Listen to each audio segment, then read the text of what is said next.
परिपश्य कहा देखा, ऋग्वेद के कर्मों में, सामवेद के कर्म में, यजुर्वेद का कर्म को पकड़ लिया, उन कर्मों में भी वो घुस गया। अर्थात कर्म करता हुआ उन्हें देवताओं में प्रवेश कर गया, सात्विक वृत्तियों को भी कलुषित कर दिया।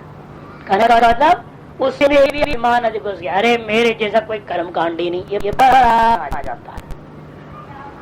कुछ भी नहीं हो तो लो देखो, मेरे जैसे कोई ब्राह्मण नहीं, मैं सारा कर्म का कांड करता हूँ, त्रिकाल संध्या करता हूँ, मेरे जैसे कौन है संसार में।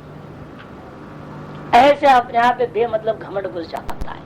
यही सबसे बड़ा पाप है, यही मृत्यु है, यही जो है कहा गया राक्षसी वृत्ति, ये घुस गया। कर्म कर रहे हो, वो कर्म में वो नाम का भूखा है ना, ये नाम और यश का भूखा होता है आदमी, चाहता है लोग कहें हाँ भाई बहुत बढ़िया कर्म कांडी है, बस प्रशंसा सुन ली तो उसका पेट भर गया। यही सबसे बड़ा अभिमान, ये जो आकांक्षा, जो यश कामना इत्यादि है, रूपे न घुसा, मृत्यु प्रवेश करेगा मतलब जान लिया, इनको देख लिया का मतलब क्या, उस रूप से इन लोगों के मन में प्रवेश कर गया। मन जो सकाम पूर्वक की सब कुछ करने लगा, जिसके कारण से वह वापस अमरत्व को प्राप्त करे बिना मृत्यु को प्राप्त कर गया। क्षीण पुण्य वही चक्कर में फंस गया। ऊर्ध्वा, लेकिन देवताओं ने भी जान लिया नहीं भाई, इतना कर्मकांड करने का फल भी है ना, अंतकरण थोड़ी शुद्धि हो गई होगी, कर्म कर ही रहे हैं, अवैधिक कर्म को त्याग किया, वैदिक कर्म कर रहे हैं, ये तो फल क्या हुआ, कुछ अंतकरण शुद्धि हुई थी, अतः उनके सामर्थ्य आ गया। उन्होंने क्या किया, इन कर्मों का विस्तार होता प्रणव में चला गया, ओम को पकड़ लिया। अब आप ओम में घुसे, मृत्यु नहीं घुस सकता। तेनु वित्वा, इस बात को जान लिए, कैसे जान लिए, इसलिए जान लिया क्योंकि उनके अंतकरण शुद्धि हो चुकी थी, कर्म द्वारा अंतकरण शुद्धि होने के कारण से ये जान लिया भाई यहाँ भी कामनाएं, अभिमान आदि व्यर्थ का घुस गया है।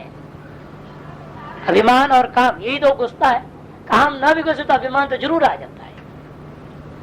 अभिमान तो सबसे खतरनाक यही है, और सूक्ष्म भी है, पता भी नहीं चलता हमारे अंदर अभिमान है, हमारे जैसे कोई विद्वान नहीं, हमारे से कोई पढ़ा लिखा नहीं, हमारे से वो नहीं है, बड़ा सोचता है हम सबसे बढ़िया साधु नहीं समझते हैं, और कुछ नहीं तो हमारे से विरक्त नहीं।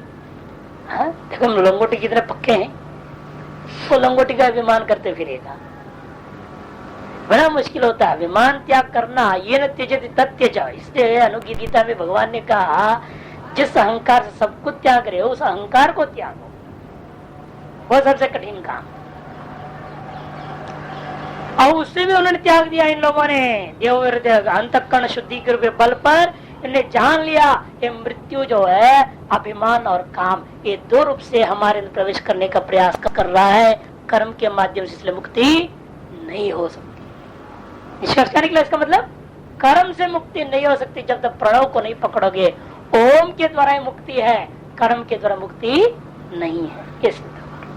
अतः उन्होंने क्या किया, तेनु वित्वा ऊर्ध्वा ऋचा सामनो यजुषा, जो ऋत से भी परे, साम से परे, यजु से परे, अर्थात तीनों वेदों से वेद कर्म से परे, कर्म से ऊपर उठ गए, अर्थात कर्म को त्याग कर कहाँ गए, स्वरम में प्राविशन, वो ओम को आश्रित कर गए, अर्थात कर्म को त्याग दिया और ओमकार की उपासना करने लगे,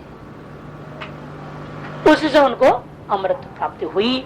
अतएव यह ओम अमृत रूप गुण विशिष्ट है, ये सिद्ध हो गया और भय भी दूर हो गया वहां। अतएव ओम अभयत्व गुण विशिष्ट है, ये भी सिद्ध हो गया। तासत्र देवान कर्म परान, आगे ना देवता कैसे है अभी कर्म पर है, कर्म जड़ हो रखे हैं और सोच रहे हैं कर्म से मुक्ति मिलेगी, डटे हुए हैं उसके अंदर। यथा लोके, लेकिन उनको भी मृत्यु हो, यथा लोके, मृत्यु ने जान लिया। कैसे जान लिया, यथा लोके मत्स्य घातको, ये गल छपी है, मस्त्य हो गया, मस्त्य, मत्स्य तो से उल्टा हो रखा है, मत्स्य घातको मत्स्यम उदके नाति गंभीरे परिपश्येत, बड़ी शाह उदक स्रावोपाय साध्यम मन्यमानः। मत्स्य को जो जल में, कैसा जल में, नाति गंभीर है, अति गंभीर जा नहीं है जल, वहां तो उसको अनायास दिखाई देगा मछली परिपश्यत। अथवा यदि गंभीर है तो बड़िशा उदक स्राव उपाय साध्यम, बड़िश के द्वारा अथवा जल कोई श्रावित कर देगा, निकाल देगा वहां से, तो अपने आप जो भी है वहां सब कुछ है पकड़ में आ जाएगा। इन उपायों साध्य रूपेण मन्यमान यथा लोके एवमेव परिपश्यत, उसी प्रकार से मृत्यु परिपश्यत। दृष्टवान मृत्यु, मृत्यु ने देख लिया कैसे, कर्म क्षयोपायेन साध्यान देवान में नहीं, उन्होंने देखा भाई कर्म तो क्षय होगा, कर्म तो हमारा है नहीं, कर्म तो अनित्य है। जैसे जिसलिए कर्म अनित्य है इसलिए उसको पकड़े हुए ये भी सब अनित्य में फंस गए, ये कभी नित्य स्वरूप को प्राप्त कर ही नहीं सकते इसके द्वारा। अतः मृत्यु ने निर्णय नहीं कर लिया भाई हम तो अनायास इनको पकड़ लेंगे, कर्म का फल भोगते भोगते ही अपने आप मर जाएंगे, हमारा अवसर उस दिन मिलेगा जिस दिन इनका कर्म फल भोग समाप्त हो जाएगा, उस दिन हम मौत के रूप में इनके सामने खड़े हो जाएंगे। और कब तक करेगा, 24 घंटा करेगा क्या, 24 घंटा तो कर्म की विधि ही नहीं है, क्या करेगा, सोएगा, जहां सोएगा वहीं गड़बड़ करेगा, जहां सोएगा ना ये वहीं गड़बड़ कर देगा। ये सोना ही खराब है कि नहीं, कि जहां सोएगा स्वप्न देखेगा, वहां विभिन्न वासनाएं बन जाएंगी, यहाँ जो नहीं भी पूरा हो पाए वहां पूरा करने लग जाएगा, मानस पाप में लग जाएगा, और तमोगुण बढ़ेगा, स्त्री आदि का संग भी करेगा, अपने आप उसके द्वारा जो विभिन्न प्रकार के लौकिक कर्म शास्त्र अविहित कर्मों को भी वो करने लग जाएगा, स्वाभाविक रूप से हो जाएगा। जितना भी आप कोशिश करें ये डबल बेड सिस्टम तो गड़बड़ है। जितना पहले जमाने में तो अलग ही कमरा होता था, है ना, अब दोनों में आपको उसमें जाना पड़ेगा। अब अलग अलग ही सोना है, रोज जो सोते थे वो अलग अलग सोते थे, अलग अलग कमरे में ही सोते थे, और रति कर्म के लिए अलग ही होता था कमरा वायव्य कोण में, वो भी निश्चय है वास्तुशास्त्र के हिसाब से किस कोने में होना चाहिए कमरा। वो अंधकार की कोठरी होती थी, कोई लाइट उठ नहीं होता था, कोई प्रकाश का साधन नहीं, और वहां जब जूता चप्पल है तो फिर उस घर में जो दूसरे, क्योंकि पहले तो सपरिवार होता था, अनेक भाई लोग एक साथ है स्वपत्नियों के साथ परिवार में, वो सारी पत्नियां अलग सोती थी, सारे पुरुष लोग अलग सोते थे, और जिनका वो गर्भाधान संस्कार करने का मामला बनता था वो उस कोठरी में जाते थे, तो बाहर वो देखते थे जूता चप्पल, तो कोई दूसरा वहां प्रवेश नहीं करता था। और इस हिसाब से महीने में एक बार से ज्यादा जो उसका नियम है धर्म से भाई के बाद रहे तो बाहर है, उसके अलावा कुछ नहीं, उसमें भी उन मंत्रों को पाठ करके गर्भाधान ना हो, है वो सब मंत्र वगैरह है, इससे संभोग के बाद भी गर्भ टिकेगा नहीं, मंत्र सामर्थ्य से ही वो गर्भ नष्ट हो। जब गर्भाधान करना होगा उसके अनुरूप मुहूर्त निकाल के उसके अनुरूप मंत्रों को पाठ करके जब तब करके तब करते थे। एक वेद 4 वेद अलग अलग है, कैसा लड़का चाहिए लड़की चाहिए उस हिसाब से वृद्धारण परिषद अंतिम 3 ब्राह्मण देख लीजिएगा, विस्तार रूप से वहां आया हुआ है, जिनको पैदा करना हो देख लेना चाहिए। हाँ, उत्तराधिकारी बनाना भी चाहते ना कई लोग स्वयं के द्वारा, तो उनके बहुत जरूरी है भाई योग्य उत्तराधिकारी मिला आश्रम के लिए, तो उसके सब समझ करके तो बनाना पड़ेगा। तो सब विधि विधान बताया भाई उसके अनुसार होता था, तो फिर भी वहां लौकिकी कर्म के लिए बहुत ही रात्र में सोते वक्त में बहुत ही पाप का अवसर बहुत ही कम था, और आज तो बिल्कुल बिगड़ गया सब व्यवस्था। तो ये डबल बेड वाला जो है अलग अलग कमरा ही नहीं, कोई सिस्टम है ही नहीं, और वो सिस्टम क्या करना है जरूरत भी नहीं, इसलिए कि पहले शादी हुआ नहीं वो अलग हो ही गया घर से। अब एक सह परिवार हो तो सब सिस्टम भी जरूरत था, और सह परिवार भी नहीं रह गया है, तो सारी व्यवस्था बिगड़ गई, तो पाप क्यों बढ़ते जा रहा है। और जितने पाप बढ़ेंगे उतनी विकृत सृष्टि जितनी विकृत हो रही है आप देख ही रहे, बिना गाली का कौन पाप करता है। यहाँ आश्रम में आ जाते हैं आप लोग ब्रह्मचारी लोग, थोड़ा यहाँ तो मर्यादा को रख लेते हैं, हमें पता है। अब बाहर एक दूसरे से जब थोड़ा सा मन मोटा हो जाए फिर दे देखिए वहां भी निकल जाता पंचम वेद। क्या ब्रह्मचारी लोग हैं फिर भी पंचम वेद निकाल देते हैं, पाठ करना चालू कर देते हैं। तो जो है ये देखने को क्यों हुआ, ये विकृति कहाँ से आई, संस्कार कहाँ से हो गए? कारण यही है, सब संस्कार गड़बड़ा गया कि मृत्यु पर प्रवेश कर गया, पाप घुस गया। कर्म क्षय हुए उपाय के द्वारा साध्यान देवान मैंने उन देवताओं को निश्चय कर लिया, ये मेरे साध्यभूत विषय हो गए हैं।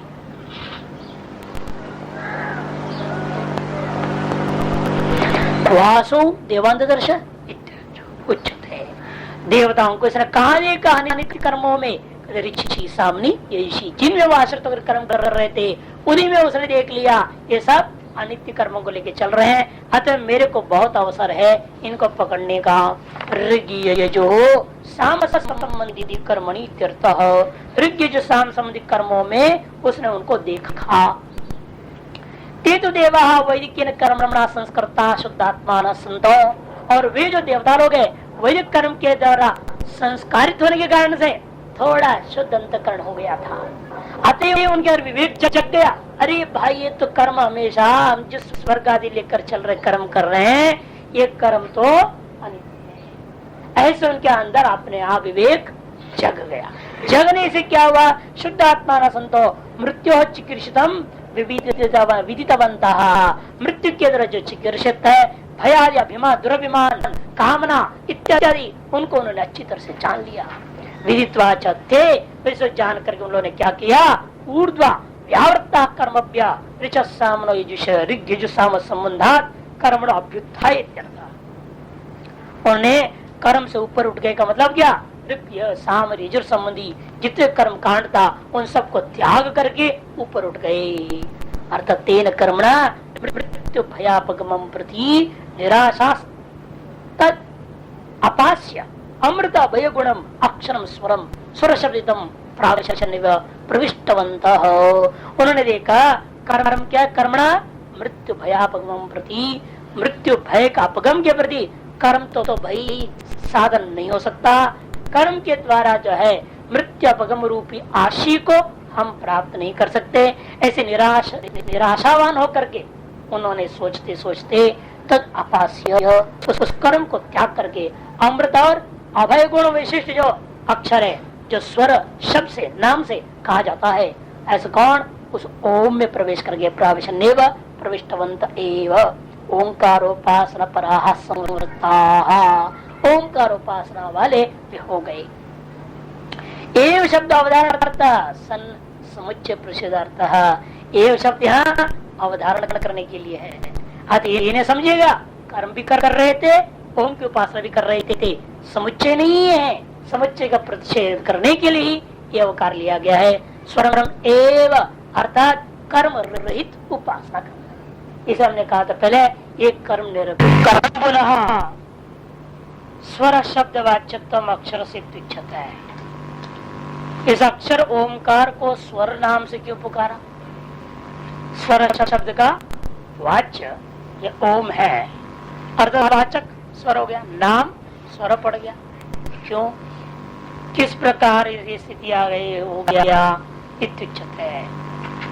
यदा वारिचम आपनोति ओमित्यवति स्वरधि एवं साम एवं यजुर एषु स्वरो यदेतदक्षरम एतदमृतम अभयम तत्र प्रविश्य देवा अमृता अभया अभवन।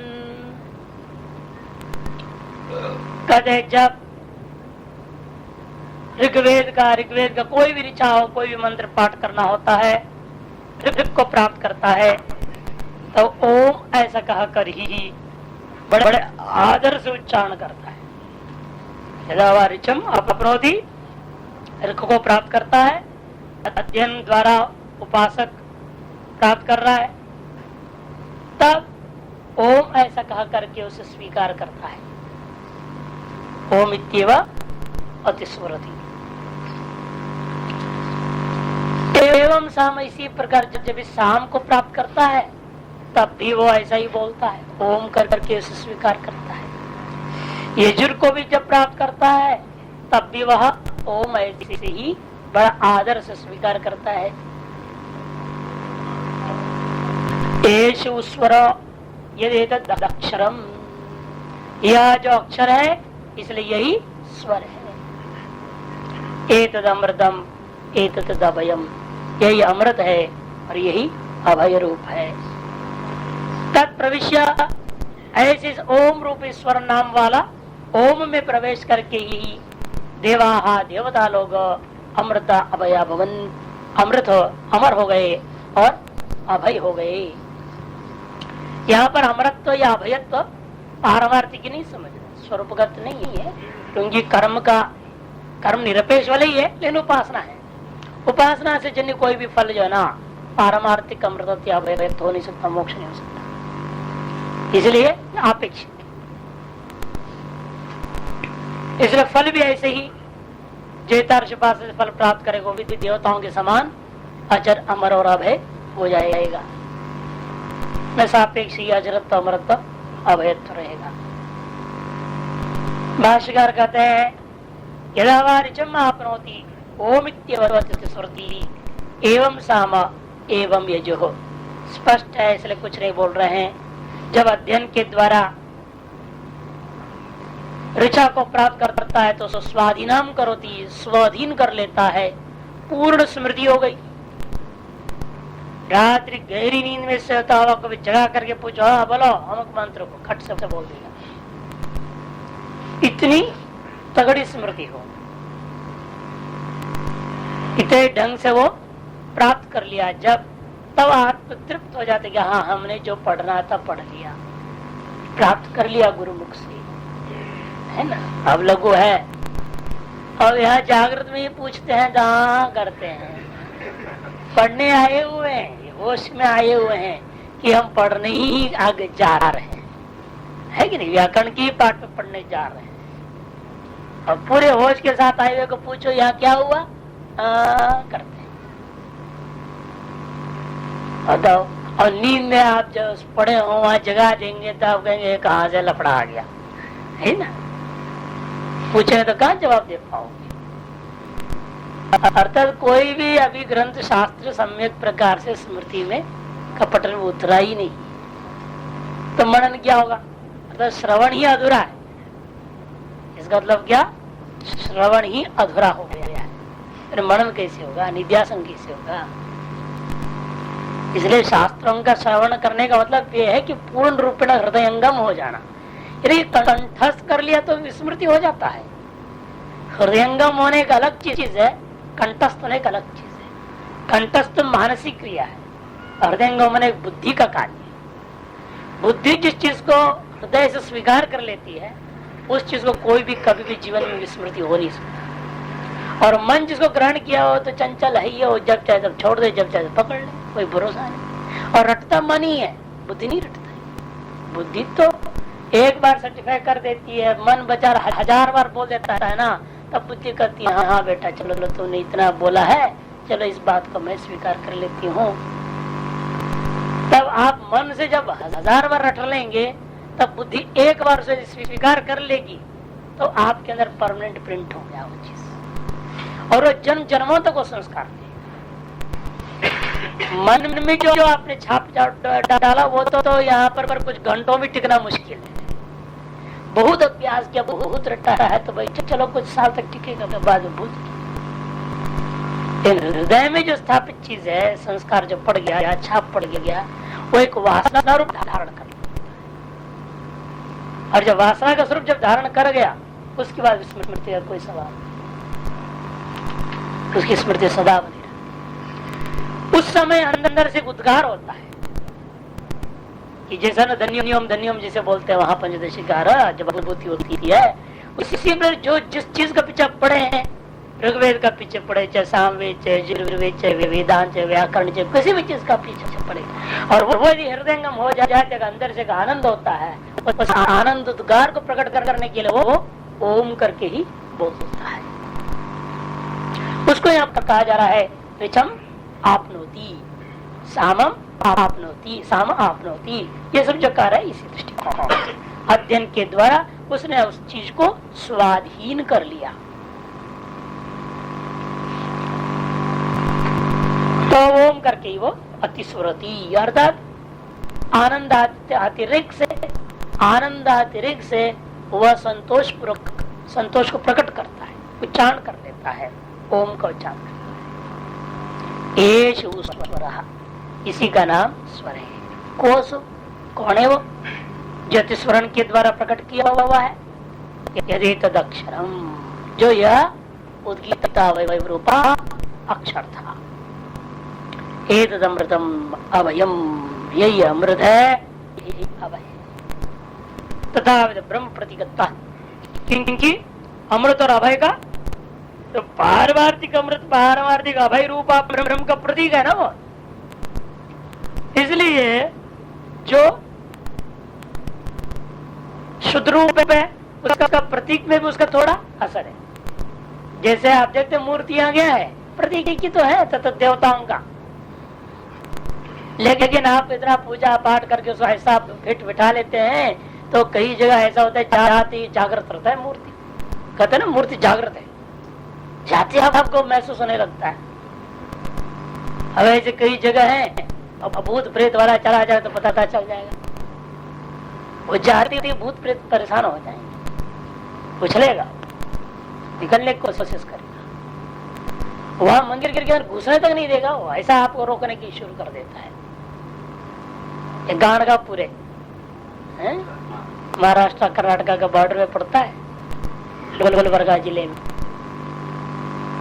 तो ये यहाँ पर आपके जयपुर में, जयपुर के पास जिसको क्या नाम से प्रसिद्ध है वो, हनुमान जी का मूर्ति है ना, बालाजी, बालाजी के नाम से प्रसिद्ध है। यहाँ जो भी जाए उसके पास यदि उसके ऊपर हो तो पहले तो भूत तो आपको जाने नहीं देगा, वो क्षेत्र के अंदर ही घुसने नहीं देता है।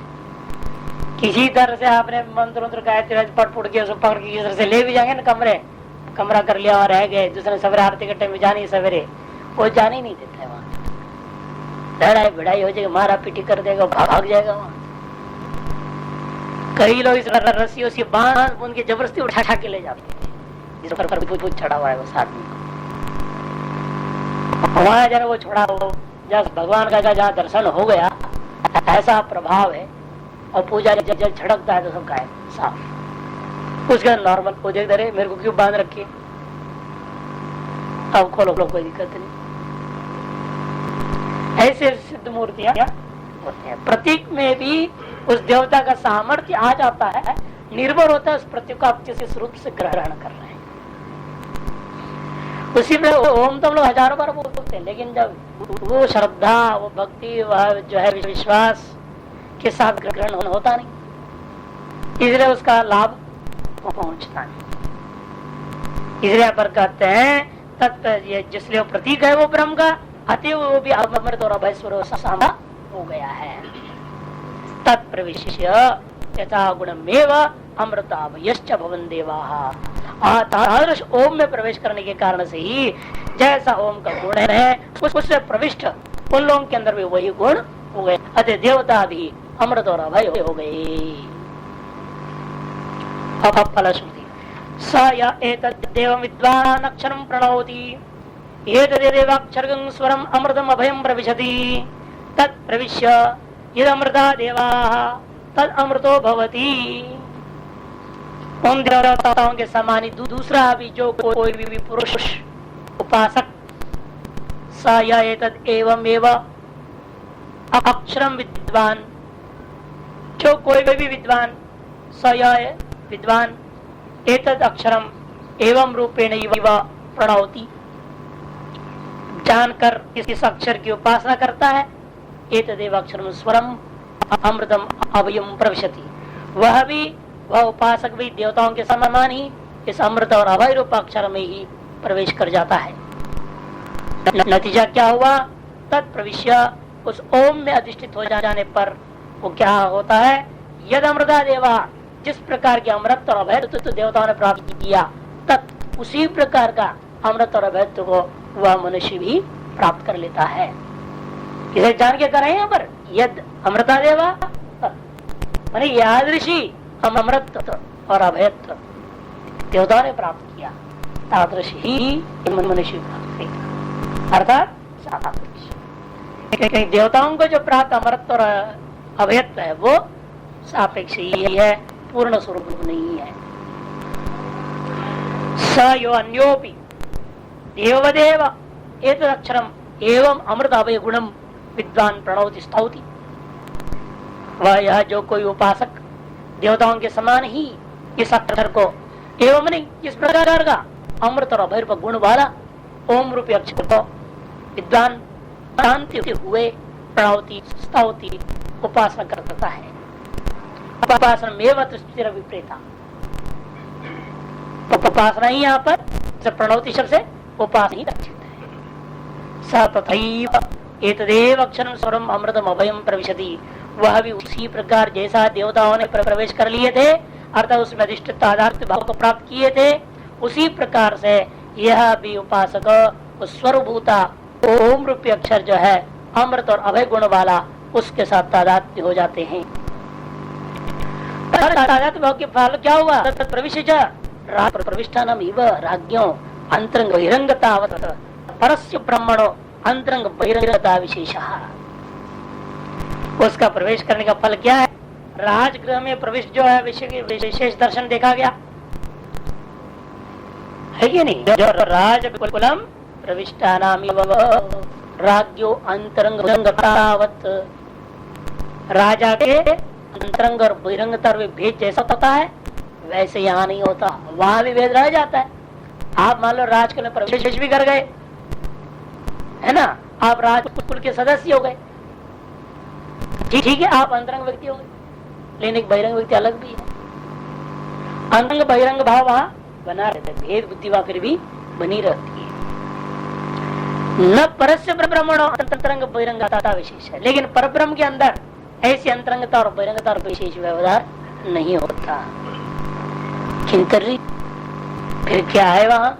यदमृता देवा ये यदमृता भुवन तेरी अमृतत्व विशिष्ट तद अमृतो भवति। फिर ये अंतर है ना, लेकिन ये भी जैसा ब्रह्म के अंदर तो ऐसा ही नहीं बहिरंग भाव प्रवेश करने से क्या फर्क पड़ा? इसलिए आप ब्रह्म में प्रवेश ही मत मानो। जैसा राजकुल में प्रवेश अंतरंग बहिरंग भाव रहता है वैसे यहाँ पर प्रतीकात्व में प्रवेश करने का फल अंतरंग बहिरंग भाव रहेगा, अर्थात सापेक्ष ही होगा, सापेक्ष ही रहेगा। ब्रह्म में जैसा है वैसा नहीं हो सकता, ब्रह्म में तो अंतरंग बहिरंग भाव आदि भेद ही नहीं है, इसलिए ब्रह्म रूपी अमृत और अभय प्राप्त करने पर अंतरंग बहिरंग सकल भेद भाव से रहित हो जाता है, जैसे वैसे यहाँ नहीं होता। किंतु राजकुल में प्रवेश होने पर जिस प्रकार से बहिरंग भाव रहता है उसी प्रकार के यहाँ पर भी सापेक्ष अमृत और अभयत्व को प्राप्त है। अतएव किंतरी इसलिए पता है ना, यह सापेक्ष अमृत सूचित कर रहा है स्पष्ट रूपेण। किंतरी फिर किस प्रकार का है यहाँ? यद अमृता देवा येद अमृतत्वेन यद अमृता भुवन, जिस अमृतत्व के द्वारा जिस प्रकार का अमृतत्व को देवताओं ने प्राप्त किया, तेनैव अमृतत्वेन तादृश अमृतत्व भाव के द्वारा विशिष्ट अमृतो भवति, विशिष्ट रूप जो अमृतत्व है उसी को प्राप्त करते हैं। न न्यूनता न पेदकता अमृतत्व इत्यर्थः, अर्थात देवताओं ने जिस प्रकार के अमृतत्व प्राप्त किया उससे न्यून या उससे अधिक अमृतत्व यह मनुष्य प्राप्त नहीं कर सकता, क्योंकि मरने के बाद देव भाव प्राप्त कर जाएगा। अर्थात ओम में जिस प्रकार का ओम की उपासना देवताओं ने यादृशी सापेक्ष अमृत को प्राप्त कर, मनुष्यों की अपेक्षा से उनका अमर कहा जाता है। वास्तविक अमृत तो है नहीं, मनुष्यों की अपेक्षा से देवताओं को अमर कह दिया। उसी प्रकार के अमृत को मनुष्य यहाँ से मरने के बाद देव भाव को प्राप्त कर जाएगा, और देवताओं जिस प्रकार के अमृत में रहते हैं उसी प्रकार का अमृत का अनुभव वह भी करते रहेगा।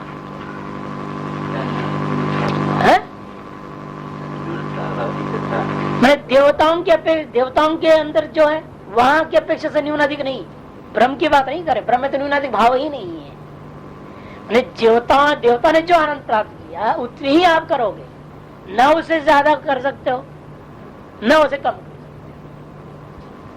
आपने ओम की उपासना किया, उसका फल ये हुआ कि देवताओं ने जिस तरह अमृतत्व प्राप्त किया न उससे आपको ज्यादा मिलेगा न उससे कम मिलेगा, उतनी ही अमृतत्व को प्राप्त हो सकती है।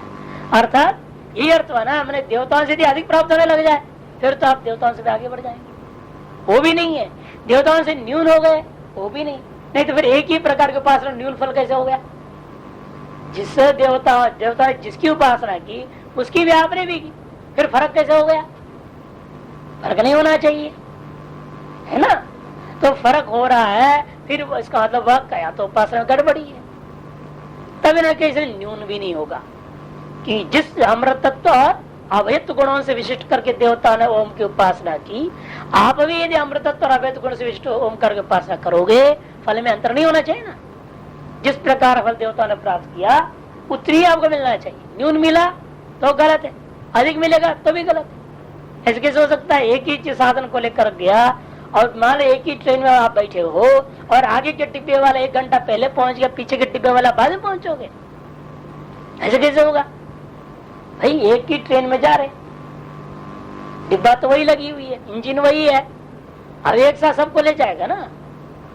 यानी कि आगे वाले जो इंजन के पास है ना वो लोग, इसलिए पहले रेलवे ट्रेन पहुंच जाएगी दिल्ली, वो 2 घंटे पहले पहुंच जाएंगे, और आप पीछे के डिब्बे में रह रहे हैं इसलिए आप 4 घंटे बाद पहुंचेंगे, है? ऐसा तो कभी नहीं होता भाई। एक साधन को ग्रहण किए हो तो पूरी की पूरी एक साथ जाएंगे और एक साथ वहां रुकेगा, एक साथ उतरेंगे। उसी प्रकार यहाँ पर जब एक साधन, जिस साधन को देवताओं ने लिया अमृतत्व और अवैध गुण विशिष्ट, उसी को आपने भी ग्रहण किया, तो फल में न्यूनाधिकता कैसे हो सकती है? नहीं हो सकता है। ये उसका कहने का तात्पर्य। ठीक है, नहीं नहीं नहीं, ये यहाँ तो ये उसको कोटि वाला नहीं है ना, ये तो देव भाव को प्राप्त कर गया। जब देवता हो गया वो तो क्षीण पुण्य यहाँ थोड़ी आने वाला है, वो नहीं आएगा ना। वो तो कर्मकांड आदि अन्य उपासना, अन्य कर्म को करने का फल भोगने से वापस लौटता है मनुष्य। लेकिन इसको जो उपासना किया ये वापस नहीं लौटेगा, इसलिए कहा न न्यूनम ना अधिकम, ये नहीं लौटेगा। ये देवता में एक हो गया, देवता ही बन गया ये भी, अब वो लौटने का सवाल नहीं इसका। ये आएगा अगले कल्प या अगले मनवंतर में, जब जब उसके जैसे देवताओं की पोजीशन चेंज होनी होती है वैसे इसका भी बाद में चेंज होएगा। इस मनवंतर के अंतर्गत आ नहीं सकते ये उपासना करने वाला। हर उपासना की अपने अलग अलग फल है, उसको सब जगह नहीं लगा सकते आप। वो उसके लिए बात कहा जा रहा है जो स्वर्ग रूपी लोक को के लिए कर्म कांड किया, और कर्म का फल भोग होते ही तो लौट जाएगा। ये तो एक उपासना विशेष है, कर्म निरपेक्ष है, बीच में कहा हुआ है। प्रासंगिक ओम का चल रहा था, इसलिए ओम की इतनी महिमा गाते जा रहे हैं। ओम के महत्व को बताने के लिए एक ही ओम है, लेकिन आप जैसे जैसे गुणों का अंतर करोगे उसी ओम की उपासना करने में गुण भेद किया, और कर्म सापेक्ष किया तो कर्म निरपेक्ष किया तो अलग अलग फल है।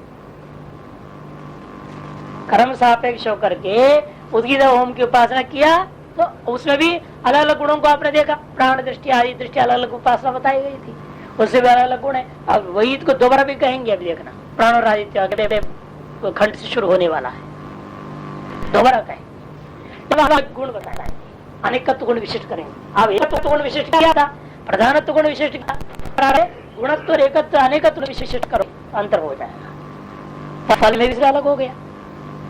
इसलिए ओम की साधन हमने पकड़ा है, लेकिन ओम किस प्रकार का ओम, यादृश गुण विशिष्ट होगा उसमें होगा सब कुछ फल में अंतर। साधन एक है लेकिन साधन अलग अलग गुण संपन्न है, इसलिए जिस प्रकार गुण संपन्न साधन को लिए हो इसी प्रकार से आपको फल मिलेगा। जैसे उसी दृष्टांत में देख लीजिए, ट्रेन तो ट्रेन है, शताब्दी अलग अलग, राजधानी अलग है, उज्जैन शताब्दी एक अलग है, और ये जो खटर खटर करने वाले पैसेंजर अलग है तो सब ट्रेन, साधन तो साधन है, ट्रेन तो ट्रेन है। लेकिन नहीं, उसे गुण कर दिया गया। वो अंतर कर से टिकट में भी अंतर पड़ गया कि नहीं पड़ गया, एक ही है क्या सबका है? किसी को तो 100 रुपया लग रहा है, किसी को जो है 120 लग रहा है, किसी को 100 लगता है, किसी को 500 लग रहा है। उतनी दूरी जाना है, दूरी भी उतनी, साधन ट्रेन नाम से ट्रेन ही है, लेकिन उसमें गुण अंतर हो गया। वो इतना स्पीड से जाएगा, ये इतने स्पीड से जाएगा, उतने स्पीड से जाएगा, उतना स्टेशन पर रुकेगी, इतने स्टेशन पर रुकेगा, अलग कर दिया ना, उसमें अंतर कर दिया। इसलिए ओम तो ओम है, लेकिन गुण भेद हो गया ना इसमें। एक तो राजधानी बन रहा है, शताब्दी बन रहा है, जैसे यहाँ भी अलग अलग हो रहे हैं। अब जैसा आपने किया अमृत तत्व और अभयत्व गुण कैसे किया, पहले आपने मत्व आयास इत्यादि गुणों से किया था, या नहीं? पहले के गुण अलग थे, ये गुण अलग है, इसलिए इसका फल उसका बराबर थोड़ी हो जाएगा। उसका फल ये होगा भाई क्षीण पुण्य लौट जाएगा, इसका फल ये होगा कि क्षीण पुण्य होकर लौटेगा नहीं, देव भाव बन के रहेगा, देवता बन गया, अपेक्षिक अमृत उसको प्राप्त हो गया। और वो अपेक्षा अमृत को प्राप्त नहीं कराया, पहले वाले में कहा था क्या अपेक्षिक अमृत मिल गया उसको?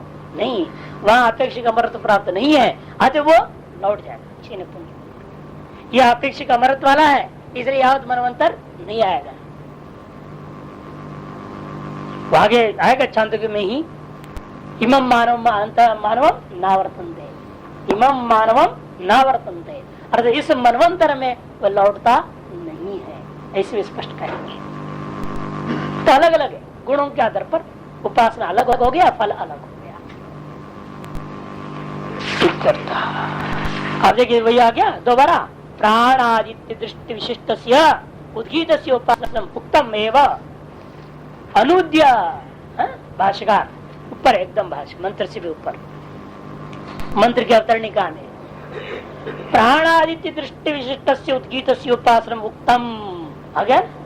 प्राण दृष्टि से विशिष्ट उद्गीता ओमकार को उपासना, आदित्य दृष्टि से विशिष्ट उद्गीता ओमकार की उपासना पहले कर चुके, लेकिन वह प्राण दृष्टि से सीधा ले लिया।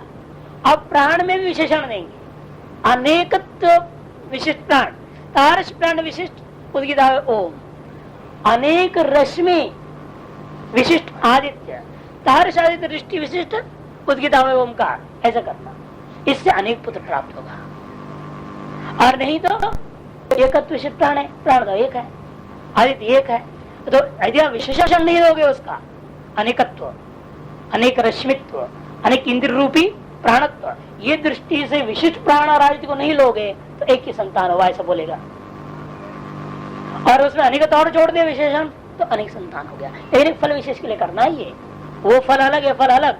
जब अनेक पुत्र चाहते हो तो प्राण और आदित्य में अनेकत्व रूपी गुण विशिष्ट करके प्राण को देखना और आदित्य को देखना, तद विशिष्ट उद्गीता ओमकार की उपासना। और अनेक पुत्र नहीं चाहिए, जो पहले आया था प्रजापति आदि फल चाहिए, तो प्राण आदि दृष्टि से ही उपासना करनी है। फल भेद से बताया जा रहा है। अनुक्तम, आपका उत्तम हो, उसी को उत्तम एवं अनुद्य, उसी को अनुवाद कर प्रणव उद्गीत और एकत्व कृत्वा, प्रणव और उद्गीत उन दोनों की एकत्व करके तस्मिन् प्राण रश्मि भेद गुण विशिष्ट, आ गया ना, प्राण भेद और रश्मि भेद गुण, ये भेद रूपी गुण से विशिष्ट दृष्टिया अक्षर से उपासनम अनेक पुत्र फलम इदानीं वक्तव्यम इति आरभ्यते। उस एतारस्यो प्राण भेद गुणात्मक गुण विशिष्ट, रश्मि भेदात्मक गुण विशिष्ट वह मुख्य प्राण और आदित्य दृष्टिया उद्गीता व ओमकार की उपासना करने से, क्यों, क्या फल के लिए कर रहे हो? अनेक पुत्र फल प्राप्ति के लिए इस समय यह उपासना आरंभ किया जा रहा है। अथ खलु यह उद्गीत स प्रणव, यह प्रणव स उद्गीत इत्यसौ वा आदित्य उद्गीत एष प्रणव ओमिति एष स्वनेति। कहते हैं अथ खलु यह उद्गीत स प्रणव, निस्संदेह जो उद्गीत है ना वही प्रणव है। अवयव को अवयवी के साथ अभेद कर दिया एक दृष्टिकोण से, जब उद्गीत अवयव ओम मानोगे तो, और दूसरे दृष्टिकोण से उद्गीत वास्तव में क्या है? ओम का एक अवयव है, कि ओम का अवयव अ है और अ में ही सारा वांग में आ गया, अकार वही सर्वावांग, उसके आधार पर उस दृष्टि देखा जाए तो अवयवी है ओम, उसका अवयव है अ, वो उसका भी अवयव है उद्गीत।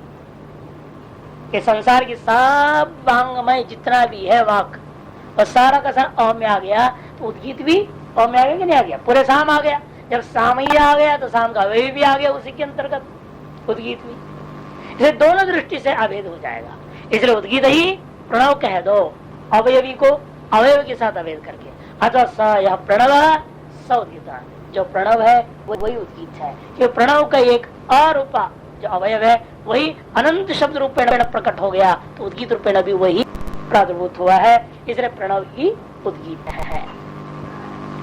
यदि असौ आदित्य उद्गीत, इसीलिए और ये उद्गीत कौन है?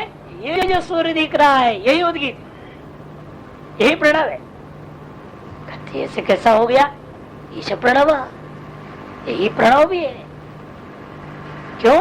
क्योंकि ओम इति सूर्यति, क्योंकि ये जो आदित्य चलता है ना, हम सबको काम काज करने की प्रेरणा देते हुए ओम ऐसा कहते हुए ही चल रहा है। ओम इति स्वरन मन उच्चारयन एति गच्छति, ओम ऐसा उच्चारण करते हुए ही जो है ना निरंतर ये चल रहा है। कौन? एश, ये जो आदित्य, इसलिए वो आदित्य ही ओम है, ओम ही उद्गीत है, ऐसा अभेद करते कथन कर दिया।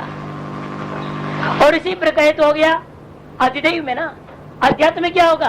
प्राण, प्राण ही उद्गीत है, प्राण ही ओम है, क्योंकि प्राण भी इस शरीर के अंदर होने वाले सकल क्रियाकलापों को प्रेरणा देता हुआ ओम ऐसा उच्चारण करते हुए निरंतर इस शरीर में चल रहा है। इसलिए प्राण ही प्रणव है और प्रणव ही उद्गीत है, उद्गीत ही प्रणव है, प्रणव ही प्राण है, ऐसा भी अध्यात्म में लेना। कहेंगे आगे वैसे। अथ खलु यह उद्गीत सब प्रणव बहुऋचानाम यश्च प्रणव तेषां स एव छांदोग्य उद्गीत शब्दवाच्य। इसलिए वेद भेद कर देंगे, प्रणव लेंगे हम ऋग्वेद का, उद्गीत लेंगे सामवेद का। इसलिए सामवेदांतर का अवयव का अंतर्गत विद्यमान सामों का अवयवभूता उद्गीत है, उस उद्गीत का अवयवभूता जो ओम है। ओम क्या है? ऋग्वेदों में जो प्रसिद्ध ओम है, दोनों एक ही है, ऐसा कर दिया। यह उद्गीत सप्रणवो, अर्थात व्याख्या करें भवृचानाम यश्च प्रणव।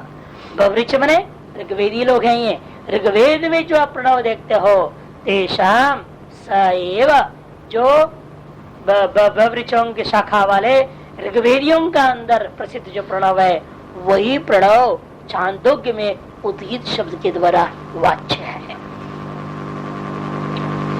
और जो उल्टा भी बोल लो कोई दिक्कत रहे ना, जो छांदोग्य में उद्गीत शब्द वाच्य है प्रणव, वही ऋग्वेदीय शाखा में ऋग्वेदीय भवृच शाखा के अंदर पठित प्रणव के साथ अभेद है, ऐसा भी कथन होगा। अशुभ आदित्य उद्गीत एष प्रणव, और ये जो सूर्य है ना ये उद्गीत है, यही प्रणव है। प्रणव शब्द वाच्योपि सैव भवृचानाम नान्यः, यहाँ प्रणव शब्द वाच्यता में भी वही भवृचा वाला ही लेना, दूसरे को लेने की अपेक्षा नहीं है, क्योंकि उसी में आरूढ़ होकर शाम का गान होता है।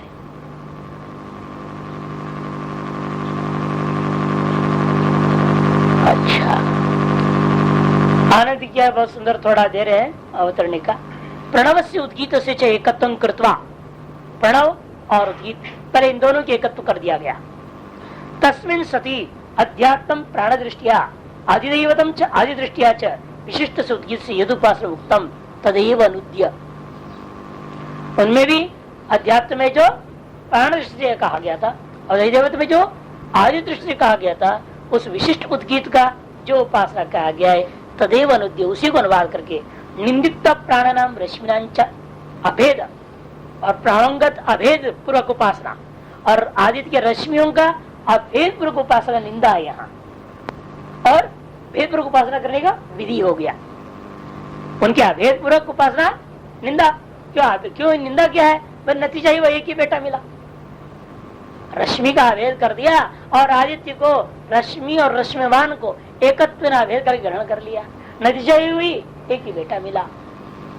मैंने निंदा दृष्टि कहा जा रहा है एक ही बेटा मिल गया, इसे तो अकेला है मेरे लिए, कहने का मतलब क्या है? मैं तो और भी चाहता था, मिला एक, इसीलिए निंदा हो गया ना वो एक दृष्टि से। इसे निंदा करके क्या करने जा रहे हैं? गुण अभेद एवं प्राणानाम रश्मिनांच अभेद गुण निंदित्वा। अब तद विशिष्ट दृष्टिया।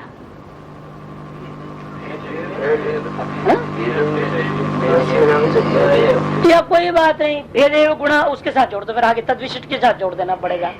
ये पूर्व में तो कोई दिक्कत, निंदिता प्राणानाम रश्मिनांच भेदेव गुणा भी ले सकते हैं। अभेद गुणों को कोई दोष नहीं है। अभेद होगा तो पूर्व को जोड़ूंगा, निंदित्वा के साथ जोड़ दूंगा। यदि अभेद है तो अभेद का निंदा करके आगे कह देगा रश्मि भेद का विधान हो गया। तस्यैव उद्गीतावयवस्य अक्षरस्य अनेक पुत्र फलम उपासनम अनेन ग्रंथ वक्तमिति उत्तरो ग्रंथः संप्रति प्रस्तूयते इत्यर्थः। इधर कोई दिक्कत नहीं, जैसा भी पाठ भेद हो चलेगा। अब आइए वापस भाष्य में। उद्गीत आदित्य, आपने कभी उद्गीत ही आदित्य ये भी कह दिया, प्रणव और उद्गीत एक कर दिया, ये तो समझ में आ जाता है ना।